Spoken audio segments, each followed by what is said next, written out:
Inyong lahat, mga kapatid kay Kristo, lalong-lalo na po sa mga sumusubaybay at lumalahok dito sa ating Livestream Mass sa St. Mary's Parish, Vancouver.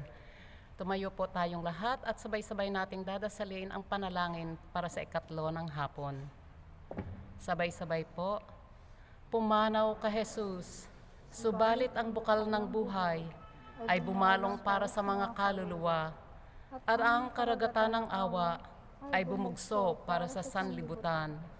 O bukal ng buhay, walang hanggang awa ng Diyos, yakapin mo ang sangkatauhan at ibuhos mong ganap ang iyong sarili para sa aming lahat. O banal na dugo at tubig na dumaloy mula sa puso ni Jesus bilang bukal ng awa para sa aming lahat, ako ay nananalig sa iyo. Banal na Diyos, banal na puspos ng kapangyarihan, banal na walang hanggan, maawa po kayo sa amin at sa buong mundo. Banal na Diyos, banal na puspos ng kapangyarihan, banal na walang hanggan, maawa po kayo sa amin at sa buong mundo. Banal na Diyos, banal na puspos ng kapangyarihan, banal na walang hanggan, maawa po kayo sa amin at sa buong mundo. O Jesus, Hari ng awa, kami ay nananalig sa iyo. Amen. Ipinagdiriwang po natin ngayon ang ika-17 linggo sa karaniwang panahon na may temang mga tanda at pinagmumulan ng kabaitan ng Diyos. Ito din po ang unang pandaigdig na araw ng mga nakatatanda at ng mga lolo at lola. Si Padre Gabriel po ang magdiriwang ng ating banal na misa. Sumali po tayo sa pangunahing awit.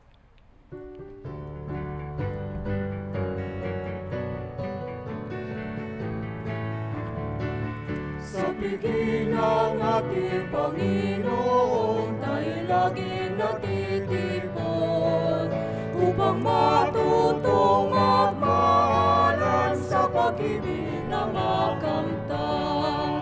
Buhay ay nialay sa dakilang Diyos Ama, upang atin ang makamtan, buhay na walang hanggan. Sa piging ng ating Panginoon, tayo laging natitipon, upang matutong magmahalan sa pag-ibig na makamtan. Upang matutong magmahalan sa pag-ibig na makamtan.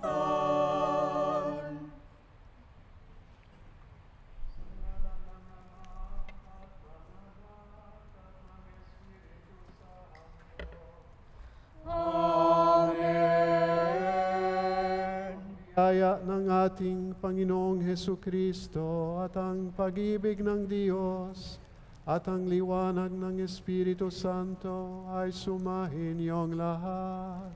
At sumainyo rin. Mga kapatid, aminin natin ang ating mga kasalanan upang tayo ay maging marapat, gumanap sa banal na pagdiriwang. Inaamin ko Sa makapangyarihang Diyos at sa inyo mga kapatid, na lubha akong nagkasala sa isip, sa salita at sa gawa, at sa aking pagkukulang. Kaya isinasamo ko sa mahal na Birheng Maria, sa lahat ng mga anghel at mga banal, at sa inyo mga kapatid, na ako'y pinalangin sa Panginoong ating Diyos. Kaawaan tayo ng makapangyarihan Diyos. Patawarin tayo sa ating mga kasalanan at patnubayan tayo sa buhay na walang hanggan. Amen. Kyrie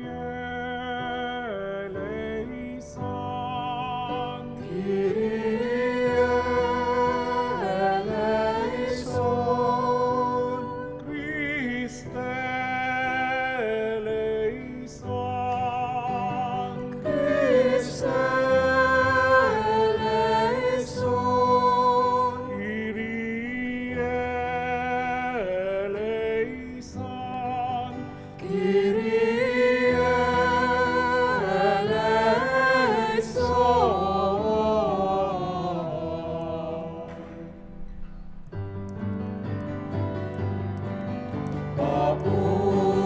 sa Diyos, papuri sa Diyos, papuri sa Diyos sa kaitaasan, papuri sa Diyos, papuri sa Diyos, papuri sa Diyos sa kaitaasan. At sa lupa'y kapayapaan, at sa lupa'y kapayapaan, sa mga taong kinalulugdan niya. Pinupuri ka namin, dinarangan ka namin, sinasamba ka namin, ipinagpupuni ka namin, pinasasasalan ka namin, dahil sa dakila mo ang kikapurihan. Panginoong Diyos, Hari ng langit, Diyos amang makapangyarihan sa lahat, Panginoong Jesucristo, bugtong na anak, Panginoong Diyos, Kordero ng Diyos, anak ng Ama. Papuri sa Diyos, papuri sa Diyos, papuri sa Diyos sa kaitaasan.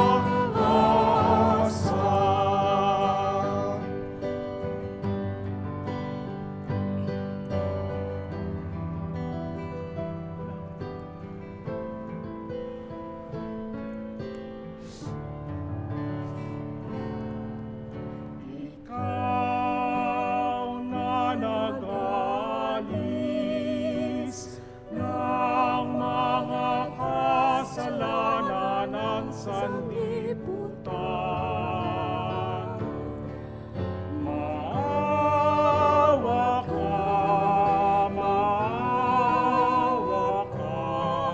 sa amin. Ikaw na nag-alis ng mga kasalanan ng sanlibutan.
Manalangin tayo.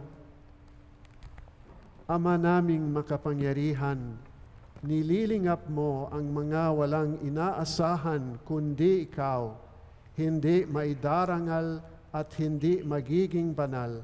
Ang sinumang sayo'y napapawalay. Dagdagan mo ang iyong kagandahang loob sa amin upang sa iyong pamumuno at pangangasiwang magiliw mapakinabangan namin ang mga biyaya mo sa lupa bilang pagkakamit na naming sa makalangit mong pagpapala sa pamamagitan ni Jesucristo kasama ng Espiritu Santo magpasawalang hanggan. Amen. Maupo po tayong lahat at makinig sa pagpapahayag ng salita ng Diyos.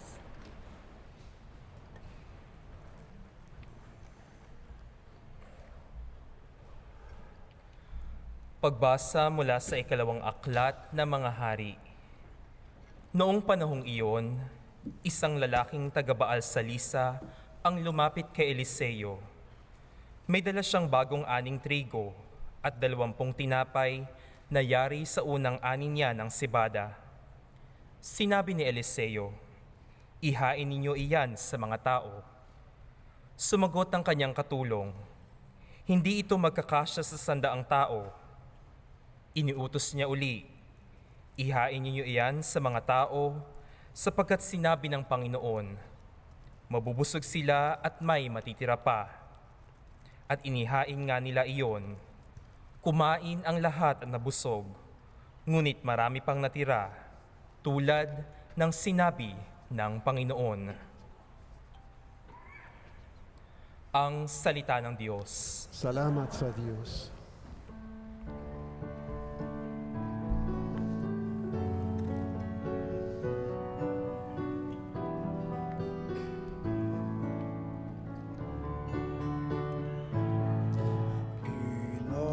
Kinakakain mong tunay, kaming lahat o may kapal. Kinakakain mong tunay, kaming lahat o may kapal. Magpupuring lahat sa iyo, o poon, ang iyong nilalang. Lahat mong nilikha ay pupurihin ka't pasasalamatan.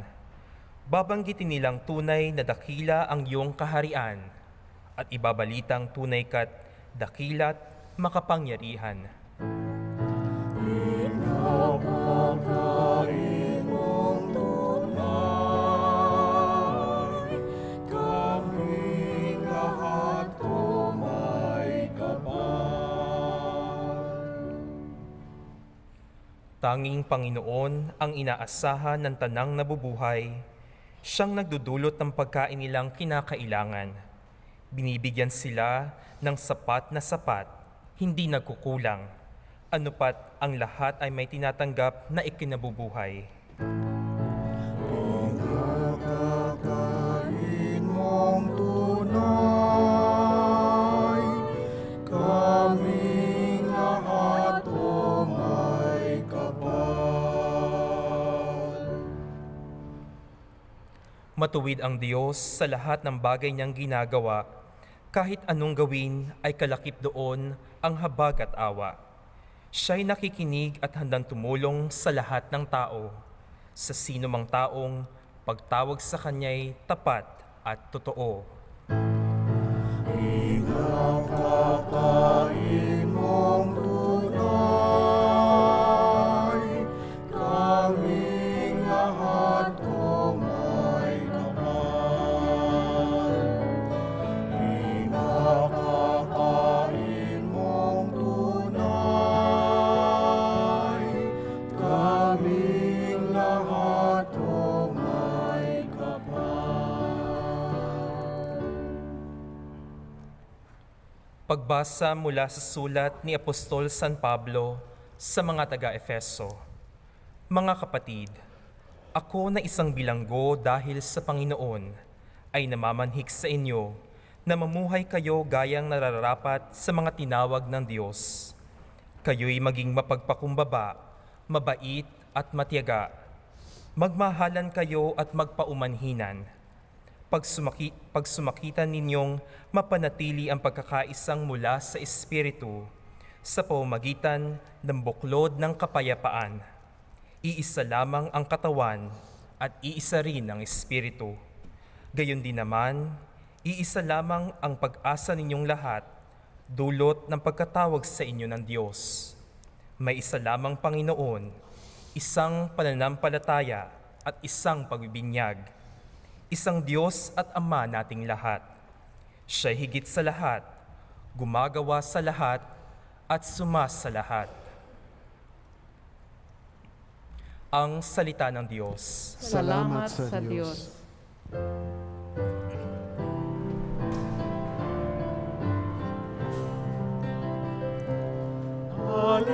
Alleluia,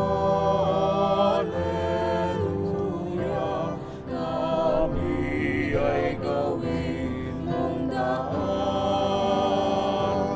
ng iyong pag-ibig, kapayapaan at katarungan. Alleluia. Narito at dumating na isang dakilang propeta, sugo ng Diyos sa bayan niya. Alleluia, Alleluia. Alleluia, Alleluia, kami ay gawin mong daan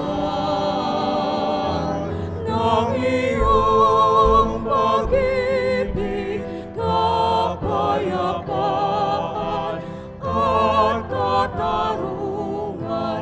Alleluia. Sumainyo ang Panginoon. Ang mabuting balita ng Panginoon ayon kay San Juan. Jesus went to the other side of the Sea of Galilee, also called the Sea of Tiberias. A large crowd kept following him because they saw the signs that he was doing for the sick. Jesus went up the mountain and sat down there with his disciples. Now the Passover, the festival of the Jews, was near. When he looked up and saw a large crowd coming toward him, Jesus said to Philip, "Where are we to buy bread for these people to eat?" He said this to test him, for he himself knew what he was going to do. Philip answered him, 6 months' wages would not buy enough bread for each of them to get a little. One of his disciples, Andrew, Simon Peter's brother, said to Jesus, "There is a boy here who has 5 barley loaves and 2 fish. But what are they among so many people?" Jesus said, "Make the people sit down." Now there was a great deal of grass in the place, so they sat down, about 5,000 in all. Then Jesus took the loaves, and when he had given thanks, he distributed them to those who were seated, so also the fish, as much as they wanted. When they were satisfied, he told his disciples, "Gather up the fragments left over, so that nothing may be lost." So they gathered them up, and from the fragments of the 5 barley loaves left by those who had eaten, they filled 12 baskets. When the people saw the sign that he had done, they began to say, "This is indeed the prophet who is to come into the world." When Jesus realized that they were about to come and take him by force to make him king, he withdrew again to the mountain by himself. ang mabuting balita ng Panginoon. Pinupuri ka namin, Panginoong Hesukristo.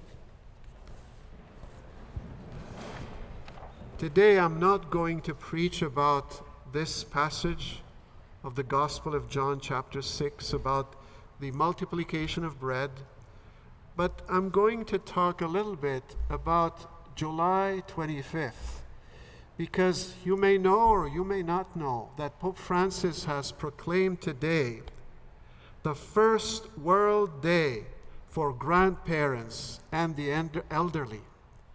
So he wrote a beautiful apostolic letter that you can go to Google, download it.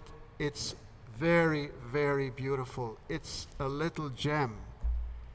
I'm not going to read it because it will take 5 minutes and some of you might fall asleep. It will take 15 minutes rather.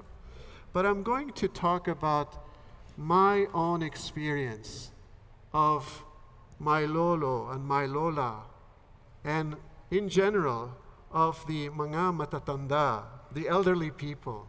You know, I was blessed to have my lola live with us. Now, I know that many among you maybe have had lolo and lola, but they passed away. Or maybe they're still alive. Maybe you know some elderly people who are friends of yours. So in my own experience, some of you know that at the age of 15, I just told my parents, I'm no longer interested in your religion. I'm not interested in going to church with you. It's all superstition. It's all beautiful, nice stories. I don't believe in them anymore. I believe in science. Science has the only answer. Well, I stayed that 5 more years, but in the meantime, I would see my Lola that I loved so much, always praying the rosary and having this beautiful smile. And, you know, I would think in myself, she's such a beautiful woman. For her age, she had had a good education, you know, but she still believed in this nonsense of religion. You know, I was saying that in my heart. And then she passed away. 3 years later, while I was studying at the university, I had a very deep conversion experience. Jesus Christ became a reality. And, you know, in this very deep experience, I gave him my life. And, you know, I got converted. And it was thanks to the prayers of my Lola. She was praying for me. She was offering the rosary every day, uniting her prayers with the intercession of Mama Mary for her grandson, whom she loved very much, but who was way off God, who had separated himself from God. So this is to say that what a blessing to have Lolo and Lola close to you or living with you. And Pope Francis has written so many beautiful stuff in his letter. Another thing in my own experience, before I read some excerpts of the letter of Pope Francis. In 2008, I was replacing a priest in New West. And, you know, during the weekdays, a whole Filipino family, 3 generations, would go to Mass. They looked like a very united family, very pious. And there was a Lolo and Lola, there was the son and his wife, and the grandson. And one day, Lolo and Lola asked me if they could adopt me as their son or their grandson. Well, I was at the age of their son, and I was so grateful that they adopted me as their son. They were so beautiful. They were maybe 80 plus, 85. And every month I would go at least twice visit them. We would pray together. And for dinner, we would have a royal Filipino dinner. with all kinds of Filipino recipes and dishes.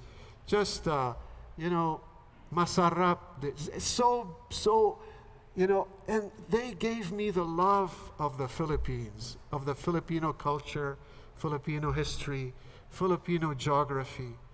Philippines, in terms of geography, it's like paradise on earth. It's so beautiful. But also they made me aware of the corruption, of the many, places in big towns, small towns, where there are so much poverty and so much corruption. And that, just caused my heart to bleed. And that's not only in the Philippines and many other countries. In my country of origin, Lebanon, there's so much corruption.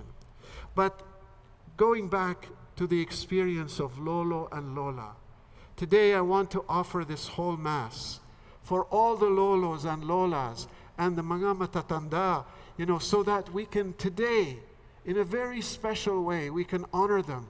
They might still be alive, but they may have passed on. So if they are still alive, try to honor them in a very special way. Not only today, but every day. And, tell them how much you love them, how much you appreciate them, how much they're treasured by God, how much their presence is important. And if they are deceased, you can offer maybe a decade of the rosary for them. And if you know elderly friends, I'm not exactly in the elderly category because I'm still 69. I would consider elderly 75 plus. But, pray for your loved ones, especially for your Lolos and Lolas and the elderly friends that you have. Now, one important excerpt. The letter that you can download is called Message of His Holiness Pope Francis for the First World Day for Grandparents and the Elderly. It's very, very beautiful. So he says that elderly people, grandparents, have 3 gifts to offer us. First of all, he tells them how much he, as an elderly man, he's 85, Pope Francis, and Pope Benedict, he's 92, how much they treasure, they love to pray for grandparents. And he gives his own experience. His grandparents came from Italy as immigrants. And he says so many of us are immigrants. They come, they leave their country of origin, they come to Canada or the US or elsewhere, and it's very hard. So the presence of grandparents are very important. So he says, the 3 pillars that grandparents and elderly people can give us are dreams, memory, and prayer. And he says, dreams are, dreams, our grandparents can share with us their dreams. And he quotes the prophet Joel in the Old Testament. The prophet Joel once promised, your old men shall dream dreams, and your young men will have visions. The future of the world depends on this covenant between the young and the old. Who, if not the young, can take the dreams of the elderly and make them come true? Yet for this to happen, it is necessary that we continue to dream.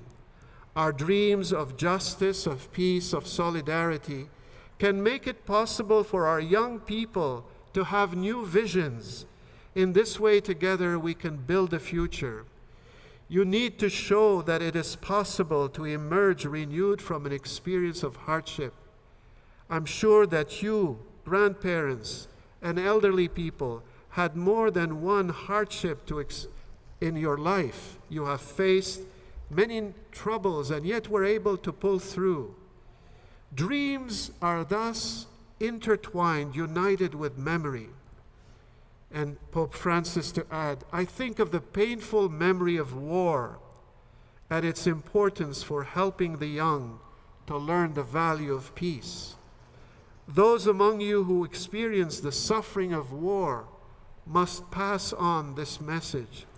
Now, my Lola, my adoptive Lola, Lola Josefa shared, and Lolo Enrique shared with me how when they were kids, they experienced the terrible war when the Philippines were invaded by the Japanese, and there were so many horror stories. Most of you probably didn't live this because you were too young. So dreams are united with memory. And he quotes one Holocaust survivor from the Nazis. Edith Bruck, who survived the horror of the Holocaust, has said that even illuminating a single conscience is worth the effort and pain of keeping alive the memory of what has been. So she went on to say, for me, memory is life. I also think of my own grandparents, Pope Francis speaks, and those among you who had to emigrate and know how hard it is to leave everything behind. And so, as so many people continue to do today, most of us here are not native Canadians, including myself. Most of us are new Canadians. Some of your younger generations were born here, they're full Canadians, but most of us came from either the Philippines or some other countries, mostly the Philippines in your case, but I came from Lebanon. So most of us are immigrants who have adopted Canada as your country. So many people continue to leave their country to emigrate elsewhere for a better future, especially for their children. Some of those people may even now be at our side, all of us here, caring for us. These kinds of memory can help to build a more humane and welcoming world. Without memory, however, we will never be able to build. Without a foundation, we can never build a house, never. And the foundation of life is memory. So our Lolos and Lolas have three big, great gifts to give us. First, dreams. Second, memory. And the third one is prayer. As my predecessor, Pope Francis says, Pope Benedict himself, a saintly elderly person who continues to pray and work for the church, he once said, the prayer of the elderly can protect the world, helping it perhaps more effectively than the frantic activity of many others. Now, he spoke the words in 2012, just before the end of his pontificate. There's something beautiful here. Your prayer, Lolo and Lola and Matatanda, your prayer is a very precious resource, a deep breath that the church and the world urgently need, especially in these difficult times that we're coming out in a very difficult way of the curse of the pandemic. We're still struggling in Indonesia, in India, in the Philippines, in Africa. They don't have the resources yet to have their first dose of vaccine. So we're still here. We're very, very lucky and blessed. So, especially in these difficult times for our human family, as we continue to sail in the same boat across the stormy sea of the pandemic, grandparents and elderly people, your intercession for the world and for the church has great value. It inspires in everyone the serene trust that we will soon come to shore. And he concludes by saying, dear grandmother, dear grandfather, dear elderly friends, in concluding this message to you, I would like to mention the example of blessed and soon to become Saint Charles de Foucauld. He lived as a hermit in Algeria and there testified to his desire to feel himself as a brother to all. The story of his life shows how it is possible, even in the solitude of one's own desert, to intercede for the poor and the whole world and to become in truth a universal brother or sister. I ask the Lord that also through his example, all of us may open our hearts in sensitivity to the sufferings of the poor and intercede for their needs. May each of us learn to repeat to all, and especially to the young, the words of consolation we have heard spoken to us today. Jesus saying, I am with you always. Keep moving forward, and may the Lord grant you his blessing. Signed, Francis. So again and again, there's such a beautiful relationship between the lolo and the lola and their grandchildren. If there was no relationship of love and tenderness between my lola and myself, I would not be here today. She was the one to pray for me. And your lolo and your lola and all the matatanda that you know are praying for you. So we need to honor them every day, respect them, listen to them. They have things to share with us, dreams. They have memories, and they have prayers. So God bless our lolos and lolas and all our friends who are matatanda. Amen.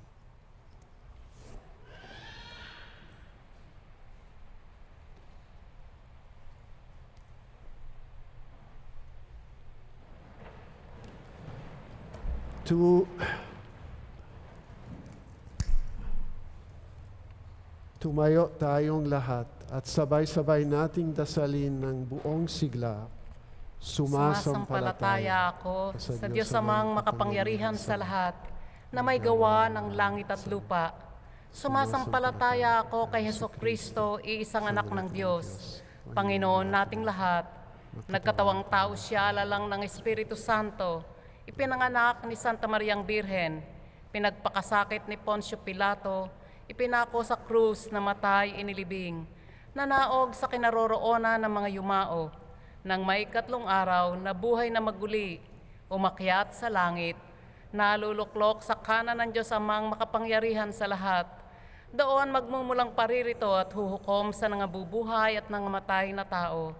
Sumasampalataya naman ako sa Diyos Espiritu Santo, sa banal na simbahang katolika, sa kasamahan ng mga banal, sa kapatawaran ng mga kasalanan, sa pagkabuhay na muli ng nangamatay na tao, at sa buhay na walang hanggan. Amen. Mag-alay tayo ngayon ng mga panalangin sa Diyos na mapagmahal at maawaing Ama para sa buong bigla, sa buong mundo at para sa simbahan. Ating sambitin, Panginoon, pakinggan mo ang aming panalangin. Panginoon, pakinggan mo ang aming panalangin para sa mga namumuno sa simbahan upang sa pagdiriwang ng banal na Eucharistia ay mapalakas nila ang loob ng mga tao at nang maharap nila ng matiwasay ang mga pagsubok sa buhay. Manalangin tayo. Panginoon, pakinggan mo ang aming panalangin.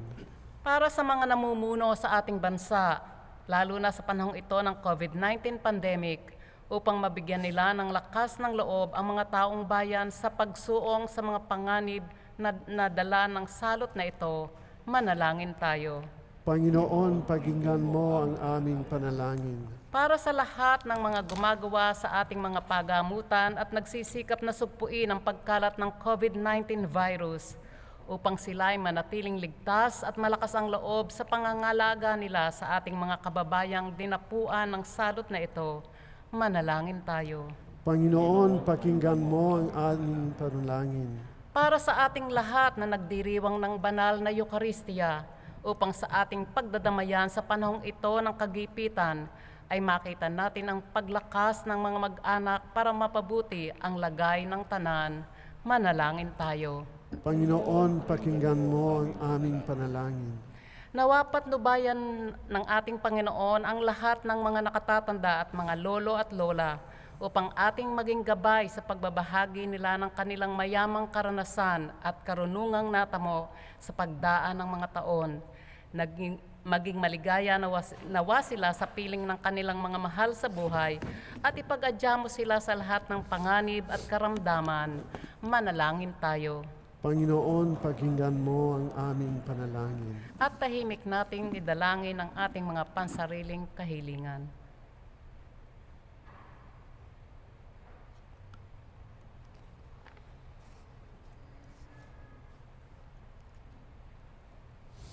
Manalangin tayo.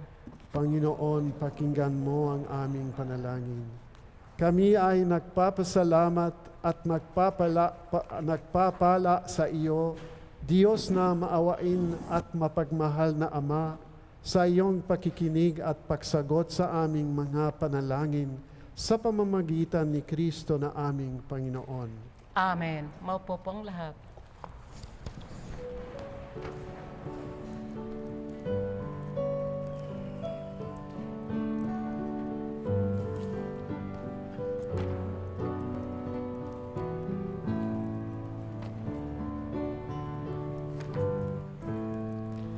Ikaw, Jesus, ang tinapay ng buhay binasbasan, hinatin inialay. Buhay na ganap ang sa aming kaloob at pagsasalong walang hanggan. Ikaw, Jesus, ang tinapay ng buhay binasbasan, hinatit inialay. Buhay na ganap ang sa aming kaloob at pagsasalong walang hanggan. At pagsasalong walang hanggan. Tumayo po ang lahat. Manalangin kayo mga kapatid upang itong ating sakripisyo ay maging kalugod-lugod sa Diyos amang makapangyarihan. Tanggapin nawa ng Panginoon itong paghain sa iyong mga kamay, sa kapurihan niya at karangalan, sa ating kapakinabangan at sa buong sambayanan niyang banal. Ama naming lumikha, tanggapin mo ang mga alay na sa iyo rin nagmula at ngayoy aming inihahanda sa iyong dambana upang sa aming ginaganap na pagdiriwang ang iyong paglinggap ay magtaguyod sa tanan at magpabanal sa aming pamumuhay sa kasalukuyan at mag-akay sa amin sa ligayang walang katapusan. Sa pamamagitan ni Jesucristo kasama ng Espiritu Santo, magpasawalang hanggan. Amen. Sumainyo ang Panginoon. At sumayo rin, Itaas sa Diyos ang inyong puso at diwa. itinaas na namin sa Panginoon. Pasalamatan natin ang Panginoon nating Diyos. Marapat na siya ay pasalamatan. Ama naming makapangyarihan, tunay ngang marapat na ikaw ay aming pasalamatan. Sa iyong kagandahang loob, kami iyong ibinukod upang iyong maitampok sa kadakilaan mong lubos, kahit na ikaw ay aming tinalikdan dahil sa aming pagkasalawahan, gumawa ka pa rin ng magandang paraang may manguna sa aming para ikaw ay balikan. Kaya't ang iyong minamahal na anak ay naging isa sa mga taong hamak upang may kapwa kaming makapagligtas sa aming pagkapahamak at pagkaligaw ng landas. Kaya kaisa ng mga anghel na nagsisiawit ng papuri sa iyo ng walang umpay sa kalangitan, kami nagbubunyi sa iyong kadakilaan.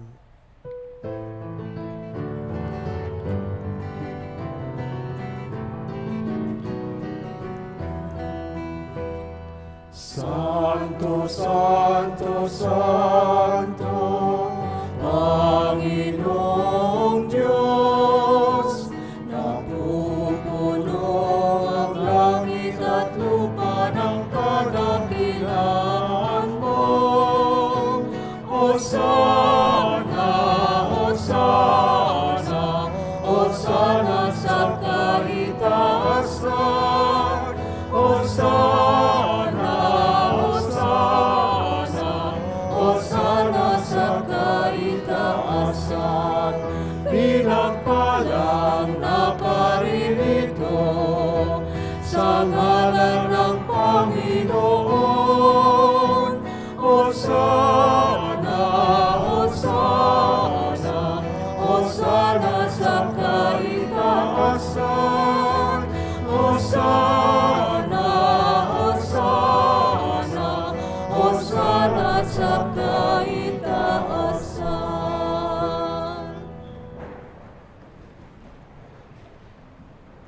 Ama naming banal, ikaw ang bukal ng tanang kabanalan.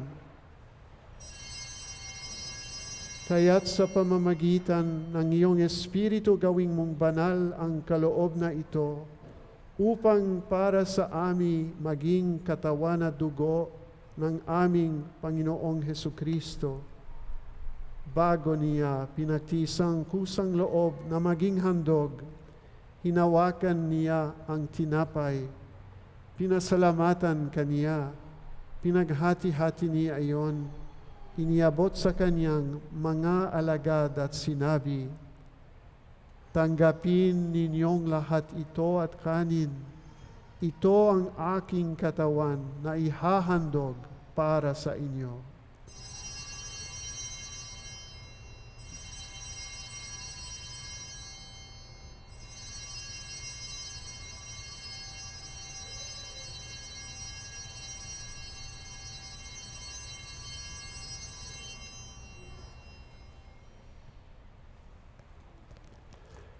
Gayon din naman, noong matapos ang hapunan, hinawakan niya ang kalis, muli kaniyang pinasalamatan, iniabot niya ang kalis sa kaniyang mga alagad at sinabi, "Tanggapin ninyong lahat ito at inumin.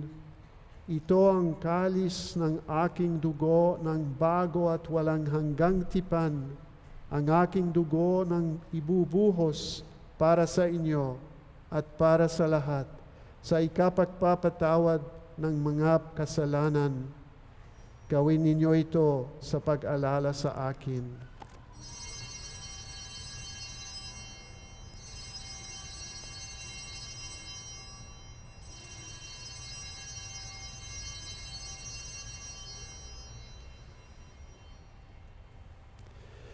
Ipagbunyi natin ang misteryo ng pananampalataya.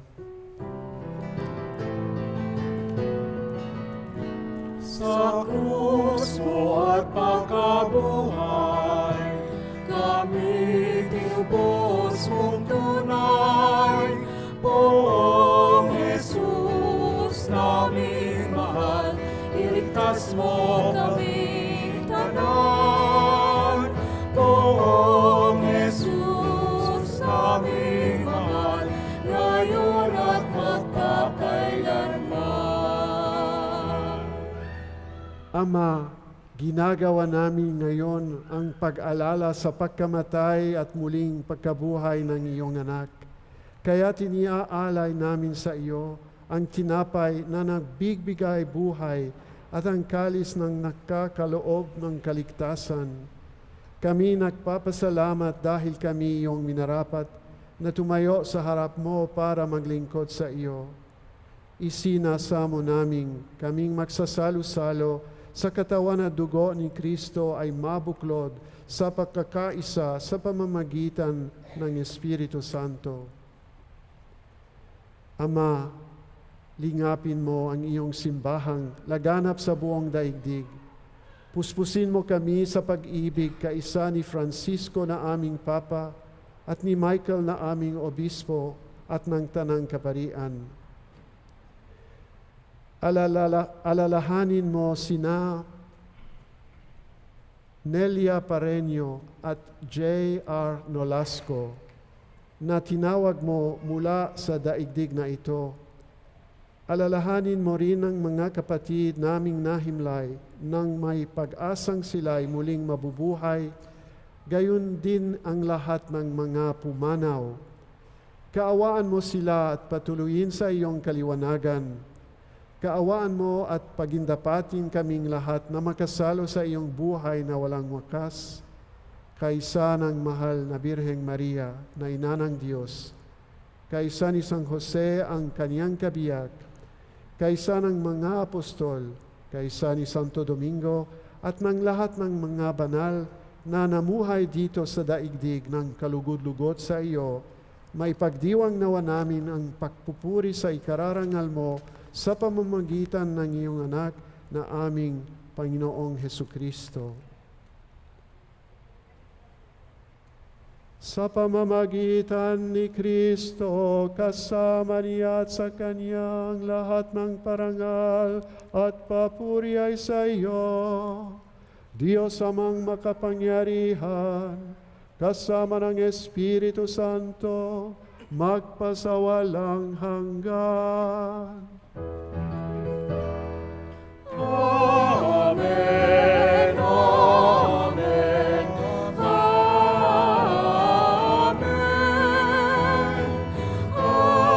amen, amen.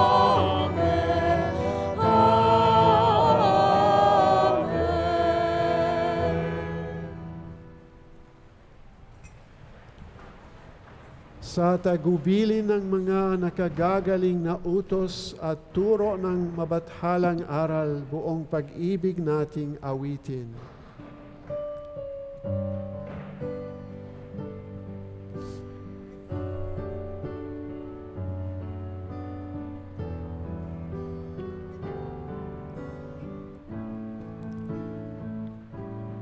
Ama namin, Sumasalangit ka, sambahin ang ngalan mo. mapasa amin ang kaharian mo, sundin ang loob mo. Dito sa lupa parang sa langit, bigyan mo kami ngayon ng aming kakanin sa araw-araw, at patawarin mo kami sa aming mga sala, para ng pagpapatawad namin sa nagkakasala sa amin. At huwag mo kaming ipahintulot sa tukso, at yan mo kami sa lahat ng masama. Hinihiling namin, O Panginoon, na iligtas mo kami sa lahat ng masama. Pagkalooban kami ng kapayapaan sa aming kapanahunan, upang sa tulong ng iyong awa ay lagi kaming maligtas sa kasalanan at malayo sa lahat ng ligalig, samantalang hinihintay namin ang masayang pagbabalik ni Jesucristong aming manunubos. Sapagkat sa iyo ang kaharian, kapangyarihan at kapurihan, ngayon at magpakailanman. Ngayon at magpakailanman. O Panginoon Jesucristo, sinabi mo sa iyong mga apostol, kapayapaan ang iniiwan ko sa inyo, ipinagkakaloob ko sa inyo ang aking kapayapaan. Huwag mo sanang isaalang-alang ang aming mga pagkakasala, kundi ang pananampalataya ng iyong iglesia. Pagkalooban mo siya ng kapayapaan at pagkakaisa ayon sa ikasisya ng iyong kalooban, nabubuhay ka't naghahari, magpasawalang hanggan. Amen. Ang kapayapaan ng Panginoon ay laging sumainyo. At sumayo rin. Magbigayan kayo ng kapayapaan sa isa't isa.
Narito ang kordero ng Diyos. Narito siyang nangaalis ng mga kasalanan ng sanlibutan. Mapapalad ang mga tinatawag sa piging ng kordero. Panginoon, hindi ako karapat-dapat na magpatuloy sa iyo, ngunit sa isang salita mo lamang ay gagaling na ako. Panalangin para sa espiritual na pakikinabang. O Jesus ko, naniniwala ako na ikaw ay tunay na naririyan sa banal na sakramento. Minamahal kita ng higit sa lahat at ninanais ko na ikaw ay tanggapin sa aking kaluluwa. Bagamat sa sandaling ito ay hindi kita matatanggap sa paraang sakramental, pumarito ka man lamang sa aking puso sa paraang espiritual. Tinatanggap kita na ikaw ay naririto at buong puso akong nakipagkaisa sa iyo. Huwag mong pahintulutang ako'y mapahiwalay sa iyo. Amen.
handog ng Ama.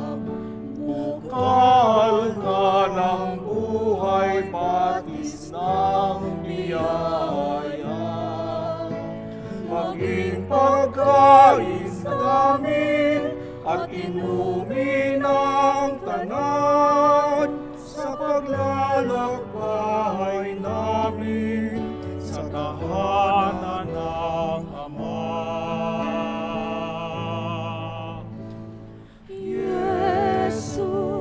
Panis vitae donum Patris, Iesu fons vitae aquae.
Manalangin tayo.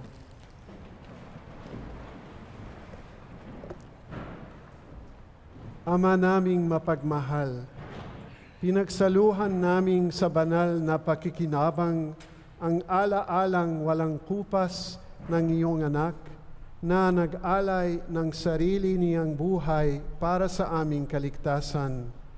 Ipagkaloob mong ito ay magdulot ng pag-unlad sa ipinamana niya sa aming pagliligtas. Sa pamamagitan ni Hesu Kristo, kasama ng Espiritu Santo, magpasawalang hanggan. Amen. Sumainyo ang Panginoon. At sumayo rin. Pagpalain kayo ng makapangyarihan Diyos, Ama at Anak at Espiritu Santo. Amen. Humayo kayo sa kapayapaan upang mahalin at panglingkuran ng Panginoon. Salamat sa Diyos.